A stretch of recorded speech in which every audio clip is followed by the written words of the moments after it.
Bonjour à tous, dans cette vidéo nous allons nous intéresser à la proportionnalité et plus particulièrement comment calculer une quatrième proportionnelle.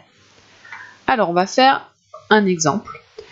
J'ai 200 g de chocolat qui coûte 4,40 €. Je vais supposer que le prix des chocolats est proportionnel à la masse achetée et donc je veux connaître le prix de 600 g de chocolat, 350 g de chocolat, etc. Alors on a déjà vu plusieurs méthodes pour calculer une quatrième proportionnelle, c'est-à-dire la quatrième valeur qui fait que l'on obtiendra un tableau de proportionnalité. On va reprendre un petit peu toutes ces méthodes une par une et en voir une dernière. Alors, pour 600 g de chocolat, comment on va faire pour le trouver? Eh bien tout simplement, je vais donc faire un tableau de proportionnalité, puisque mes deux grandeurs sont proportionnelles, je peux présenter sous forme d'un tableau, où je vais pouvoir multiplier une colonne du tableau. Donc j'ai mon tableau de proportionnalité, la masse de chocolat en grammes est proportionnelle au prix en euros. J'inscris les valeurs que je connais, c'est-à-dire les 200 g, les 4,40 € et les 600 g dans mon tableau.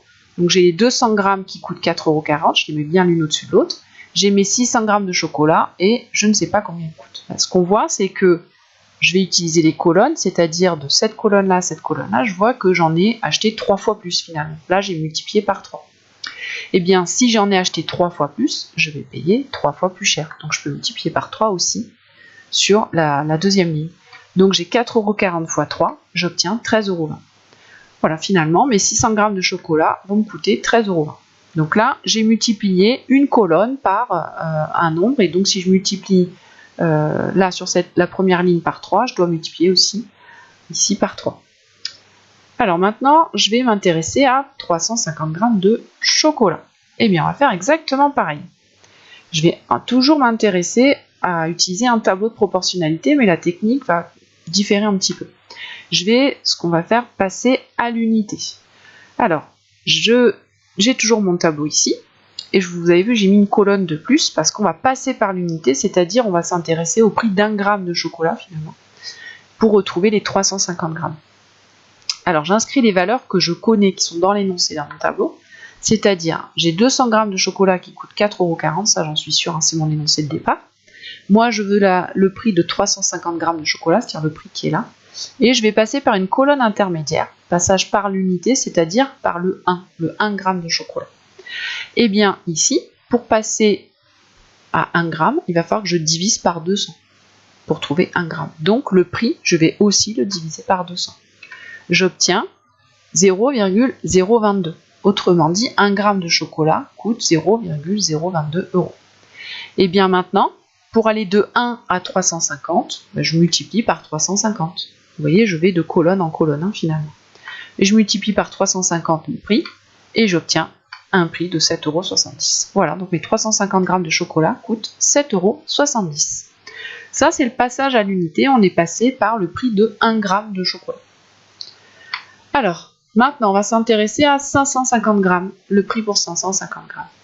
Et bien là, on va utiliser ce qu'on appelle la linéarité. Alors, on va voir encore dans un tableau, toujours le même. Alors là, j'ai toujours mis 3 colonnes, vous allez voir pourquoi. Je sais que 200 g de chocolat coûte 4,40 € et je viens de voir à l'exemple d'avant que 350 g de chocolat coûte 7,70 €. Eh bien, qu'est-ce qu'on a ici? Moi, je veux connaître le prix de 550 g. Vous remarquez, 550 g, c'est quoi? C'est 200 g plus 350 g.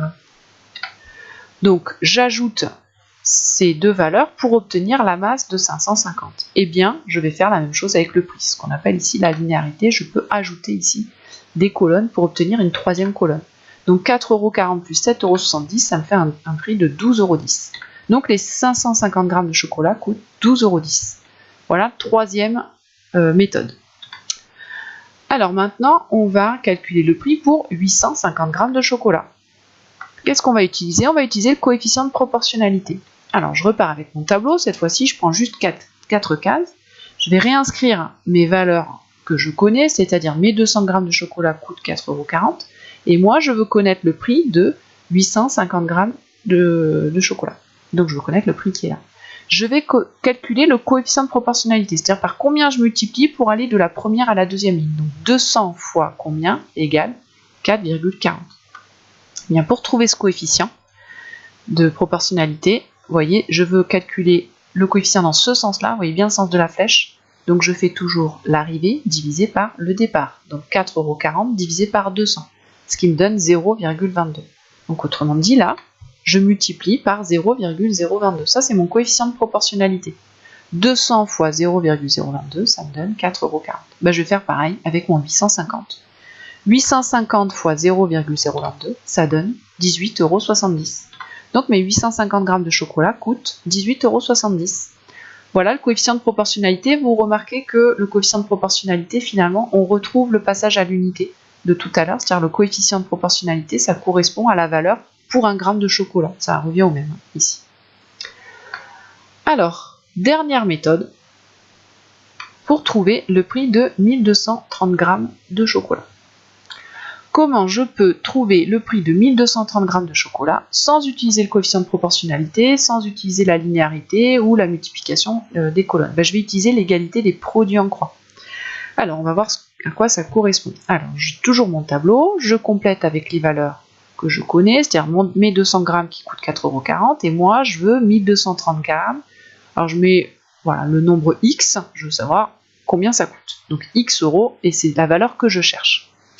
Alors, comme c'est un tableau de proportionnalité ici, on a l'égalité des rapports. Je vous rappelle, ici. C'est-à-dire que si je fais ce nombre-là divisé par celui-là, c'est pareil que si je fais ce nombre-là divisé par celui-ci. C'est ce qu'on avait vu dans la première vidéo de rappel. Donc 4,40 divisé par 200, c'est pareil que x divisé par 1230. Donc finalement, j'ai l'égalité de deux écritures fractionnaires.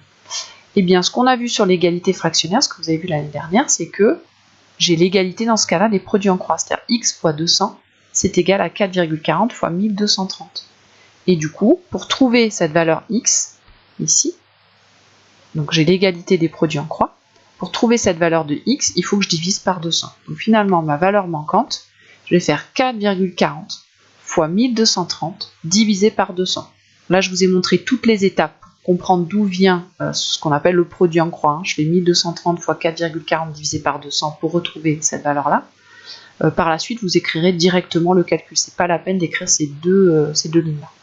Je trouve 27,06 €. Alors, ce qu'il y a de pratique avec l'égalité des produits en croix, c'est que vous pouvez trouver directement la valeur avec une méthode sans avoir besoin de trouver le coefficient de proportionnalité. Souvent, c'est un petit peu plus pratique parce que le coefficient de proportionnalité ne tombe pas toujours sur une valeur exacte. Donc là, au moins, l'égalité des produits en croix, ça marche tout le temps et vous trouvez toujours la quatrième proportionnelle. Voilà, donc mes 1230 grammes de chocolat coûtent 27,06 €. Donc vous avez vu 5 méthodes différentes pour retrouver une quatrième proportionnelle. Ce qu'on voit, c'est que la dernière méthode, l'égalité des produits en croix, c'est une méthode qui est systématique, qui marche toujours. Donc c'est vrai que vous avez tendance en général à utiliser celle-ci. Même si quand on veut faire un calcul de tête, parfois simplement calculer sur les colonnes ou avec le coefficient, c'est des fois plus rapide de tête. Celle-ci en général, il faut quand même avoir la calculatrice sous la main. Voilà, cette vidéo est terminée.